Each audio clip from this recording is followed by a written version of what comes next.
Yeah, yeah, yeah.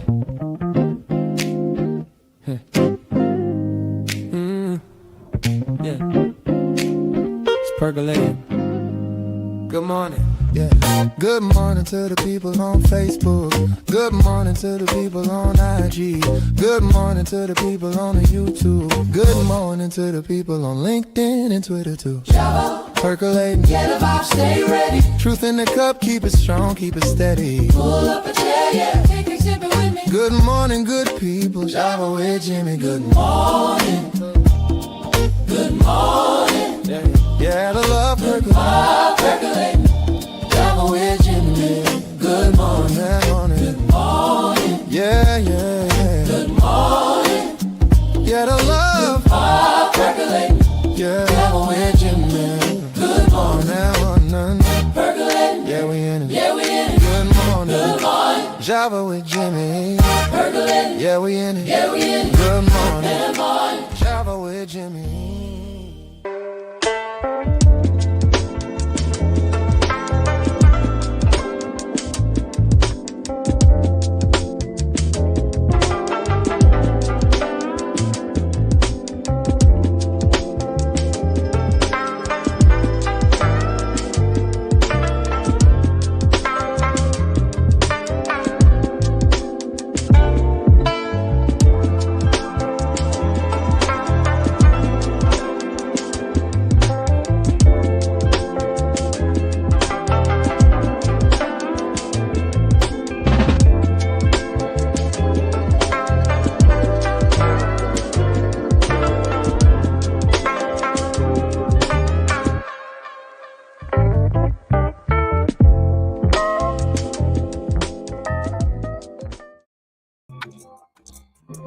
Good morning.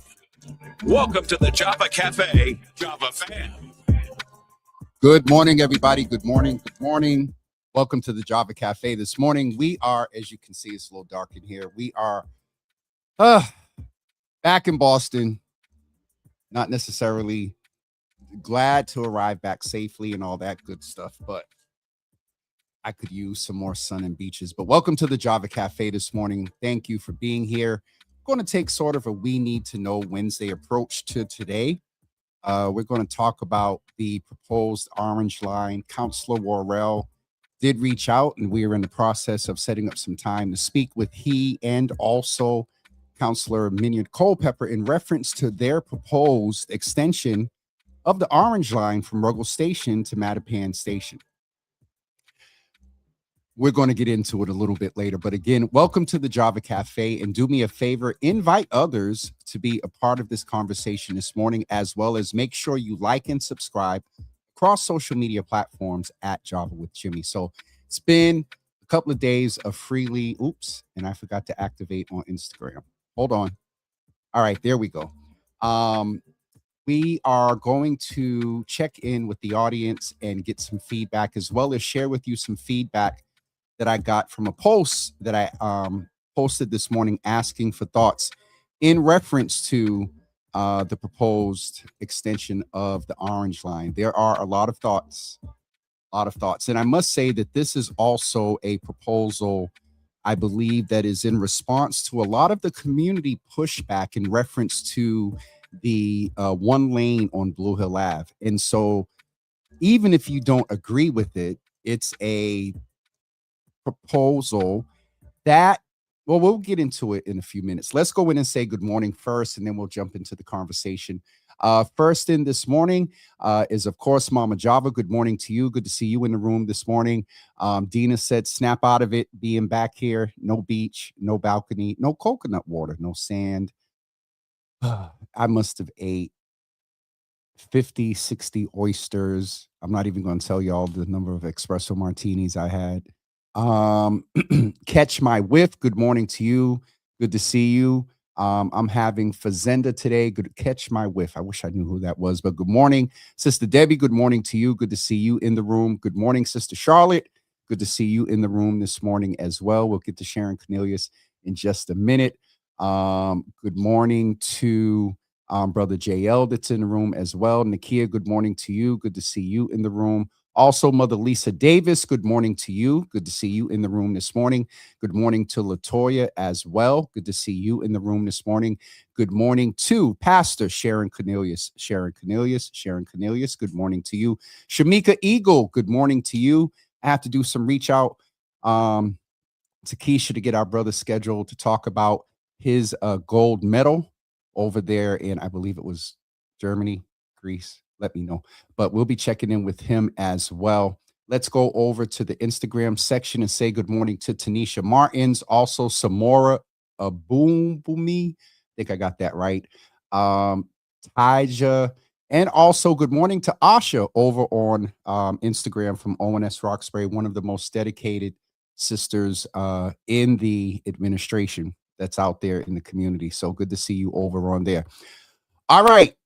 Let's jump into it. I posed a question this morning. We're taking a we need to know approach to, I got a text and yeah. We are taking a we need to know approach to thoughts on this proposal for the Orange Line. And so here, oh boy, got 31 comments so far. So let's go in and share some of those thoughts. Some of you may be here on the platform right now and can put your thoughts, but good trouble, Java. Dina Marshall Tarver said that would be great, but instead the T wants to extend the Orange Line through Rosendale to the mayor's neighborhood. They always keep us last or never. To Dina's point, one of the things that the counselors brought up, that there's been a lot of transportation development. Our attorney general is also in court fighting for other cities to abide by better transportation for those that may not drive as housing is being developed. And let me correct that. The attorney general is moving municipalities around, I believe, their housing development with some consideration of how transportation plays into that. So that is a point that the counselors are making. There is transportation development that has happened across the state. We have the Fairmont line that happened.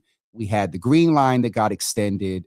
And so while the MBTA, from what I see, is proposing extending Forest Hills through Rosendale, that you have the commuter rail there. You have the 32 to 34. So it's interesting to Dina's point. Brother Cerrone responded to Dina and said, it's easy to extend the current Orange Line because the corridor is already there and runs all the way to 95. That part I'm not 100% sure about. They built it in the 1960s and never used half of it. From Roxbury to Mattapan, you would be starting from scratch, agreed, and would have to dig a tunnel that's 5 miles long and build brand new train stations underground and above. Ted Williams Tunnel is only 1.5 miles long, and it took $14 billion in 2 decades. I have to be honest with you. I appreciate the transportation equity, and this has been quoted as well, and I'll go back to the comments. Brother Cerrone also mentioned that it would accelerate gentrification faster than any project in the inner city. Brother Mingo also brought up a point that we're not clear if there is the underground infrastructure. Just imagine the construction and everything that it would take from a long-term investment in the Black community of train stations rather than buses. So the stops would be off memory from Ruggles, Nubian Square, Grove Hall. Hold on.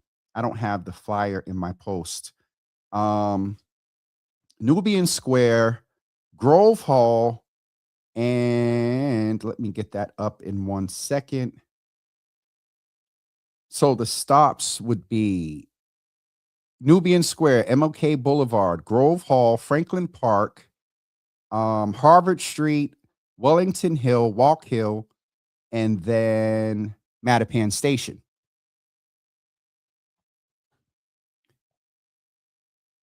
If you were around during the Big Dig, we learned a little something.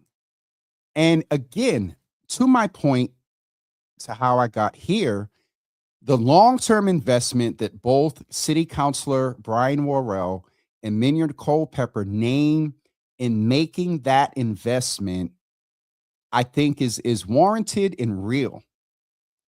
However, this just came to mind, so I'll say intention versus impact.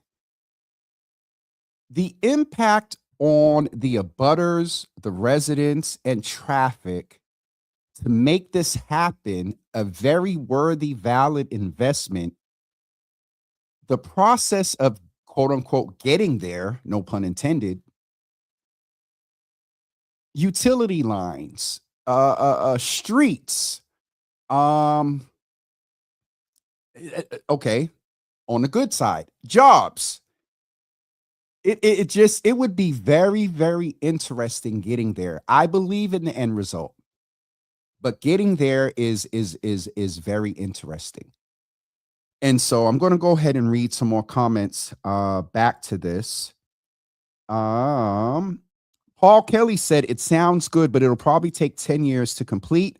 Kenya Beeman said, had a long conversation about this idea, parking in the Blue Hill Ave last night. I'm just not sure if it's realistic plan for Boston, but hey, miracles have happened before.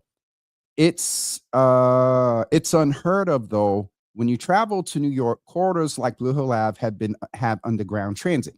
Now, let me say something here from a historical standpoint. Boston being the first can take the claim for that all day. The second, the third, the fourth, and fifth, and all the municipalities and transportation systems that went up after Boston, guess what? They learned from our mistakes.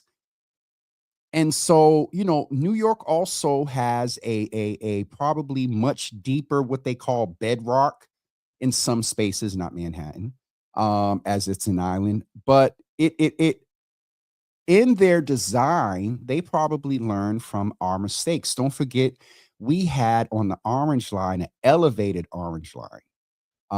The only underground that we had for a while was the Green Line.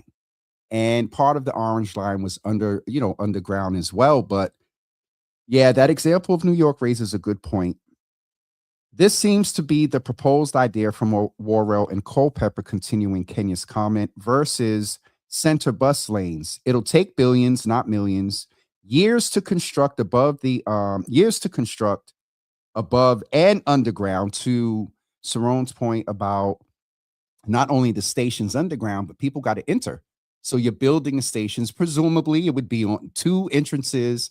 If we're going to talk about New York, two entrances on both sides of the street, whether you're going, I guess it would be toward Mattapan, I think is southbound. So that would be interesting as well. There was also chatter about bringing back the trolley that once went up and down Blue Hill Ave. But let me say this, bringing back the trolley, where would they place the trolley? In the center lane. So that's interesting as well. A couple more comments. Bishop William Durton said that definitely a no way. Our brother J.O. Smith said, I think it's needed, but excuse me, not a realistic alternative to the center bus lane. Chip Greenwich said, we need a monorail. Domingo Starosa raises his point. I'd rather extend the Orange Line into Dedham, passing through Rosendale and Hyde Park, relieving traffic on Hyde Park Ave and Washington Street. This will give Bostonians, I believe he wants to say, access to Legacy Place and more. Will Dickerson said people in Dedham and Westwood would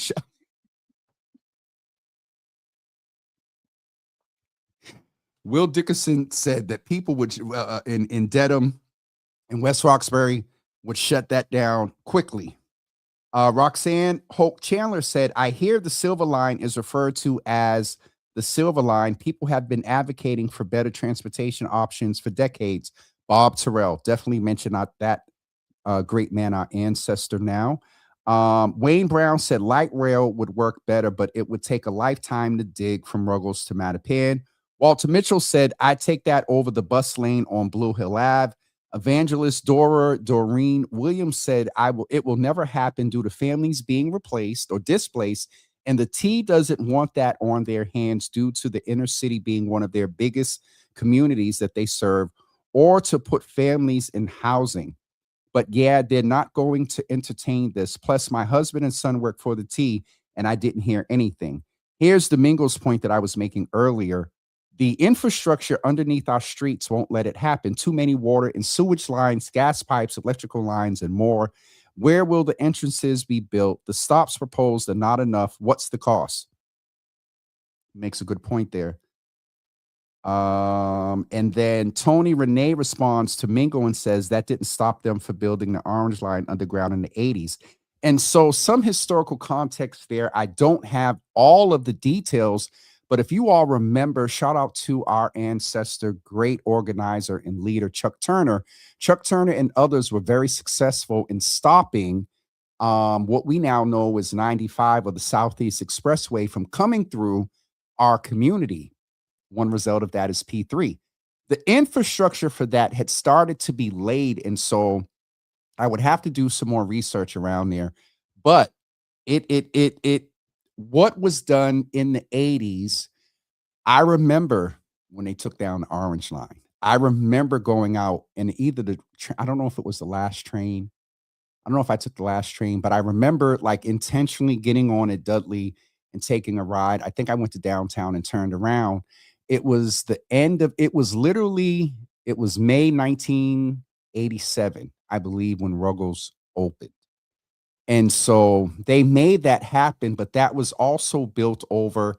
And there was also infrastructure there because I don't want to say it was Amtrak, but I believe the commuter rail was already set up over there, because I remember Heath Street used to have a bridge over it. And when they were building the Southeast Expressway, the Orange Line corridor, Heath Street's configuration switched like 3 or 4 times while they were building the bridge and then going around and whatnot. So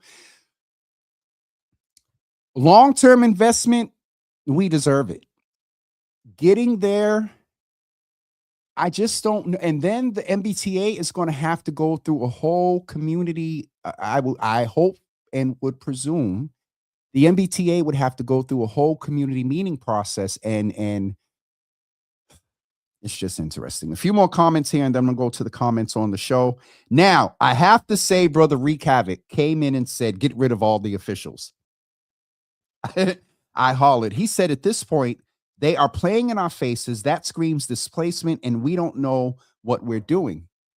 There is mixed points on that. The long-term investment, I'm with it. With getting there and seeing the return on getting to the return on the investment would take an investment of patience, potential displacement, and depending on where they do it, to Domingo's point about, will utilities have to be cut off for days at a time? And then working on the utilities. Side note, when I was in Puerto Rico, they were working on, you all heard that there was a time, and I believe all water has been restored, but Puerto Rico was experiencing water outage. People didn't have access to water. That was because they were working on 2 other holes, and the pipe slipped, which created not a hole, but an issue. In these old streets of Boston, you don't know what they're going to run into. So that's just sort of some of the feedback that I got online about that. Here, Brother Avery is in the room. Good to see you, brother. Good to see you. And Mother Lisa said that Pops is there as well, listening in the background. Cheryl Babbitt, good morning to you. Good to see you in the room this morning. Also, good morning to Sister Soraya. Good to see you in the room this morning as well. Brother Newt Johnson is floating around in here somewhere. Let's jump back over to Instagram and see who's over there. I am Ida Alicia. I think I got that right. Shay Fit, good morning to you. We are the safety. Good morning. Mama Java jumped on Instagram as well. And so this is going to be a very interesting process of getting to transportation equity in our neighborhood. I know that there's also an interesting, reach out to the feds to try to get the money blocked. Mayor Michelle Wu's response to this, and it's typical of her, she said, any conversation about transportation, I'm willing to entertain. And so we'll see where this goes in reference to this proposal. There was a lot of activity. I've seen a few elected officials posting pictures, Russell Holmes, Chris Worrell, a couple of others from the Mattapan community took a ride on the bus in reference to what the center lane may look like. And there was a conversation with the general manager of the MBTA. So something's happening, something's going to happen. And here's where we need to do our best to stay informed. And when we have the ability, remove ourselves just from here and get out to the meetings. Because what happens is people that can make the meetings, organizations that can pay people and send representatives for their agenda, they go to these meetings and represent in a sometimes a small number of individuals are perceived to represent the greater voices of the community. Did I say that well? Officials then go back and say, the community said, and then it seems like there's a sign off from the community when in fact it really isn't, because most of the community, the greater community, didn't know about it. Let's first talk about didn't know about a meeting. And two, if it's during the day, if they're just getting off of work and it's at the library at 6 o'clock, they got to get their kids and get home. Is that really representative of the community? So this is going to be definitely a ongoing conversation until the MBTA says absolutely not. It's not feasible. It's going to take a while because the MBTA is going to have to do a feasibility study. They're going to have to do engineering.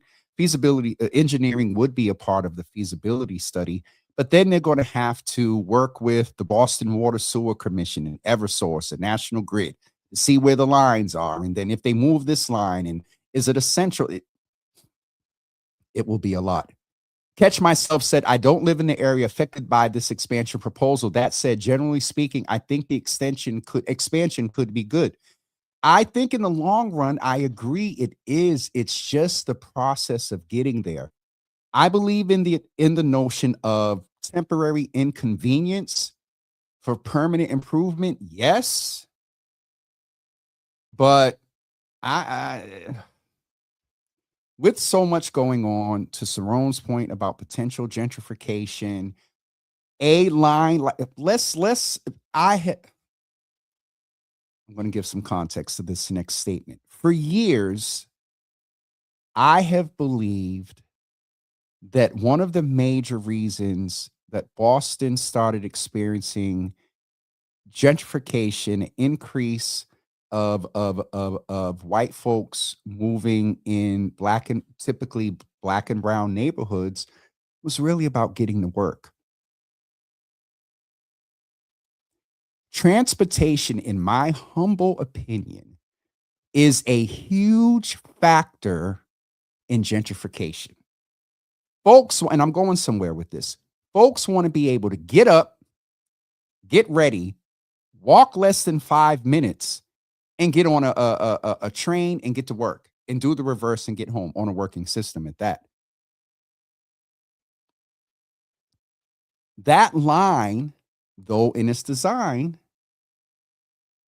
would be for us, but property taxes, property value,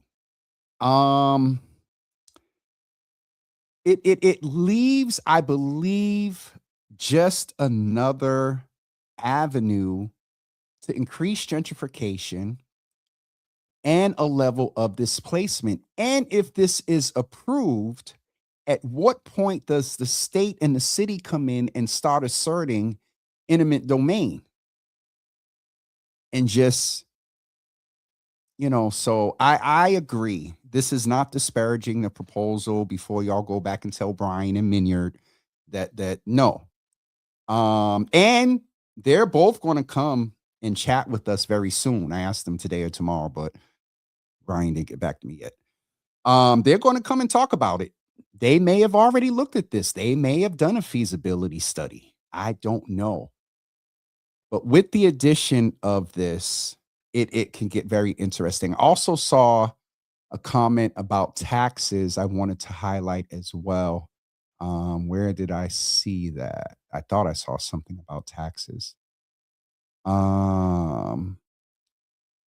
Catch my whiff. Gentrification is a good call. Being close to the T increases the cost of housing due to that. Maybe I didn't articulate it that perfectly, but that philosophy or idea I employed back when the people from the RMV didn't want to work near Ruggles.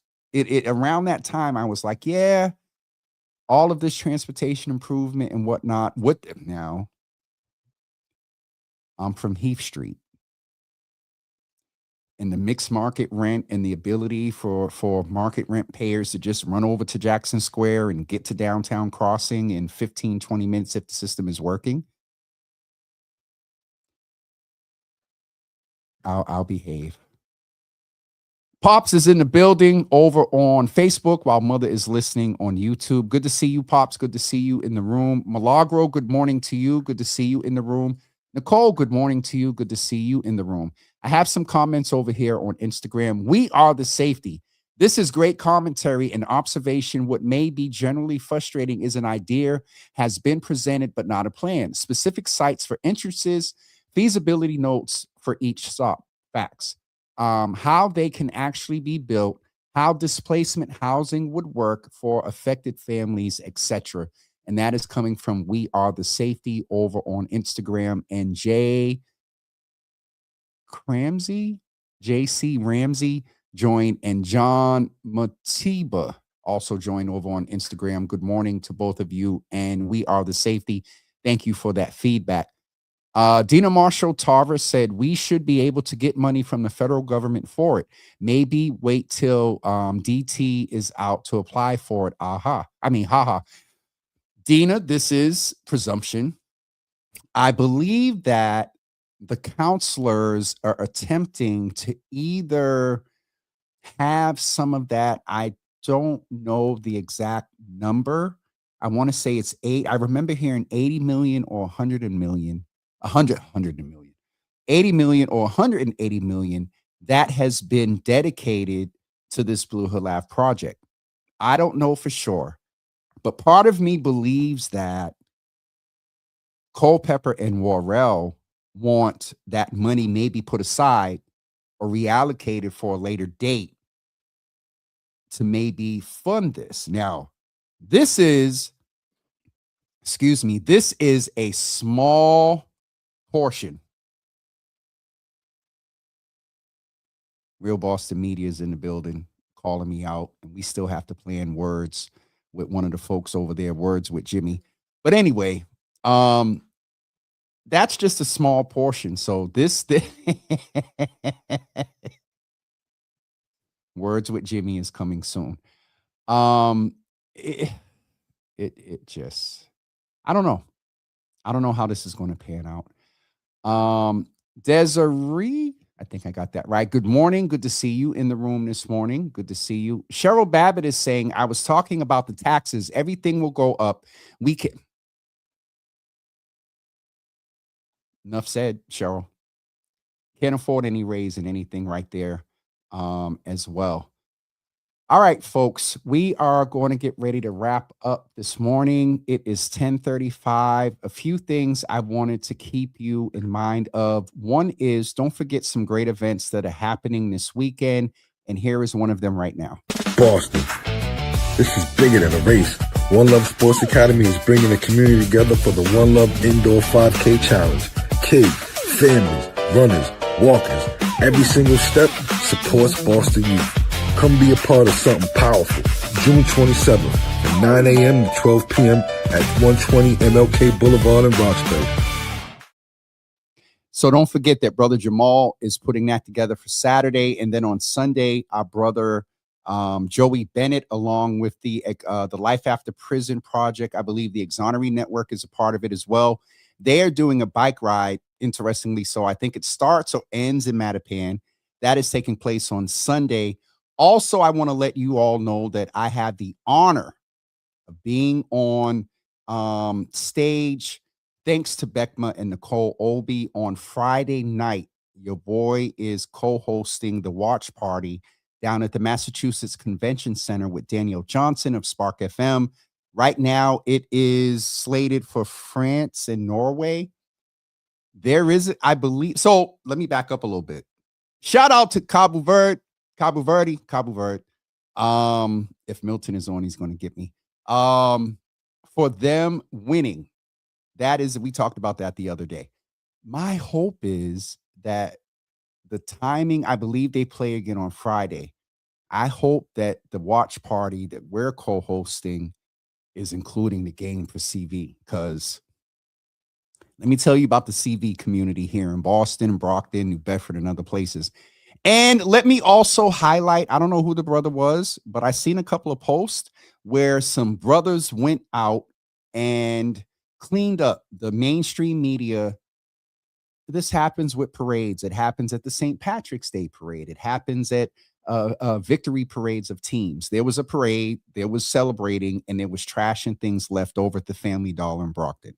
Mainstream media went out and you know, just highlighted the trash and everything like that. What they did not highlight were the two brothers that went out with a few others and cleaned everything up. So shout out to those brothers out in Brockton that did that. I also wanted to say, and Brother Milton will probably join us tomorrow, but he said something yesterday, I believe the day before, that we need to keep in mind. There were incidents of violence in Brockton and Boston on the night of that victory. And Milton came in and distinctly said that those were not attached, at least here in Boston. And so we don't want to make presumptions just because we're gathering and celebrating. But unfortunately, there are some bad actors. There are some that will take advantage, like with our carnival. They'll take advantage of the celebration and the gathering. And there might be some people outside that may not usually be outside. And it's celebratory, celebrating the culture and the victory of these number 67 slated football players. So we say soccer here. And so celebrate wisely. You see someone there's been a beef with, let the victory, let the celebration of the culture help you at least, if not fully squash it, at least pause that beef while children and families are out there. So that's my little commentary on that. Again, we're going to get ready to wrap up this morning. I'm going to do one more sweep of the comments. Shout out to Brother Tariq. Brother Tariq, we're talking about the Brother Tariq is the chief of staff for Minion Culpepper. We're talking about the Orange Line extension proposal. And nope, I'm not even going to do that. Brother Tariq, it is. I'd said this to Counselor Worrell as he reached out to come on. I need our elected officials, our Black-led organizations, our Black organizations, our Black celebrities, our Black everything that utilizes media. I need you to start considering coming to folks like Spark FM, Urban Heat, Java with Jimmy, early. Let us drop your story. Oh, well, you all don't have, the numbers, and we want, a wider. But nope, I'm not even going to go there.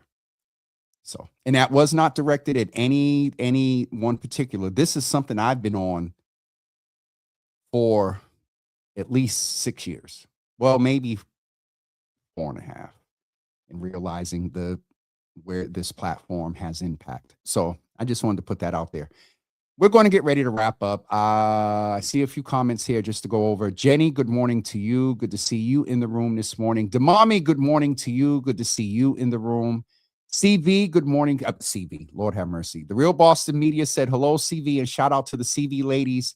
I did talk about them the other day. I met some great young women at the while in Puerto Rico, and actually got to talk to Elsie yesterday, the day before yesterday. I saw her again with the young ladies, and we were just talking about just the celebration. We got to talk about community. She's an officer. We had a great conversation about public safety and community engagement, all down there in Puerto Rico. Interesting to go there and make that connection. All right, folks, we're going to get ready to wrap up. Milagro is saying, unfortunately, that's why I don't go many celebrations where something can go sideways. People from other communities, other states, and stuff come and screw things up. I didn't even think about that. I did not even think about that. So yeah. Oh, I got a connection to make. Good morning, bro. Good to see you in the room. If I didn't send, I got to go back to my drafts and see if I sent the email. But good morning, man. Good to see you in the room. To Milagro's point, and that's in general. Our sister Milagro has limited mobility. And imagine being out of the celebration and something happens like that. So to the point, of folks, and I don't know, if this would reach anybody that's thinking about, doing something, but think about it. Don't mess up a good time for our community. Don't potentially take a life. Don't injure someone while we're out celebrating victory. And that's across all cultures, celebrations, block parties, cookouts, all of that. All right, folks, I am still a little bit on vacation. So I'm going to wrap up here. Sister Marie, good morning, Mother Marie. Arthur and I was definitely communicating. He was making sure that what was going on in Puerto Rico with the water was on my radar. So shout out to you and that good brother as well.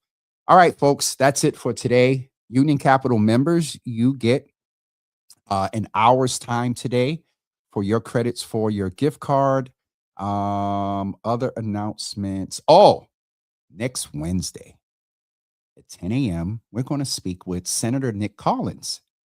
At 10:30 a.m., we're going to speak with LaToya Gale. And then at 11 a.m., we're going to speak with Brother Shagun Idawu. I am telling you, you want to make sure that you set your alarms Monday through Thursday at 10 a.m. The next Wednesday, July 1st, is going to be one of our probably second biggest political shows of this year. Senator Nick Collins is the incumbent for the 1st Suffolk District here in the state of Massachusetts. He, for the first time, has a contender. And a lot of us know that LaToya Gale is backed by Mayor Wu. So we're going to speak with Nick Collins and LaToya Gale next week. And then Shagun Idawu is going to come and give some commentary about that race and some other things. So next Wednesday, plan to be here. Our educated Black man with his degree from Salem State University is in the building. This FIFA stuff been lit, though. I'm surprised I haven't seen you yet at FIFA Fan Festival. I'm co-hosting one Friday and Monday, bro. And I've been not here. I'll just leave that there. I haven't been here. I missed Juneteenth and everything. So I heard that was a great time, new location and all of that. So, all right, folks, I'm definitely getting off of here for sure. Make sure you plan to join us tomorrow morning at 10 a.m. I will let you know if we get the city councilors confirmed. Let me just check back over on Instagram to see if Brother Tariq gets me. All right. Nope, not over there. All right. That Milagro, that was Alexa. All right, guys, I'm going for real. We'll be back tomorrow at 10 a.m. and have a great